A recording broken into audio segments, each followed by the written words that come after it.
ആരാ? ഇതിന് വേറെ പണിയൊന്നുമില്ലെന്ന് ചോദിച്ചേ. നീ ഇതിന് ഇപ്പോഴേ ഇതല്ലേ പണി. ഇതാ പണി. വേറെ പണിയല്ല. തൂമ്പ എടുത്ത് കളയ്ക്കാൻ തൂമ്പ എടുത്ത് കളച്ച സന്ധ്യയായില്ലേ അല്ലേ? മീനെ കളക്കുന്ന വൈകുന്നേരമായപ്പോ. നീ അവിടെ പോവാ.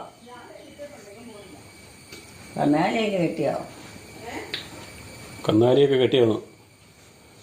ഞാനങ്ങനെ പോയില്ല. കന്നാലി കെട്ടിയ കന്നാലിയൊക്കെ കെട്ടിയതാ. മഴയില്ലാത്തതുകൊണ്ട് പിന്നെ സാരി മഴയില്ലാത്തതുകൊണ്ട് വെച്ചെങ്കിലും ഒന്നും പെയ്തില്ല. പക്ഷെ ഞാൻ ഓർത്തു ഭയങ്കര മഴ പെയ്യായിരുന്നു വൈകുന്നേരം. ഇന്ന് വൈകുന്നേരം എന്നിട്ട് പെയ്തില്ല. അതുപോലെ മഴക്കാറുണ്ടായിരുന്നോ? അതുപോലെ മഴക്കാറുണ്ടായിരുന്നോ?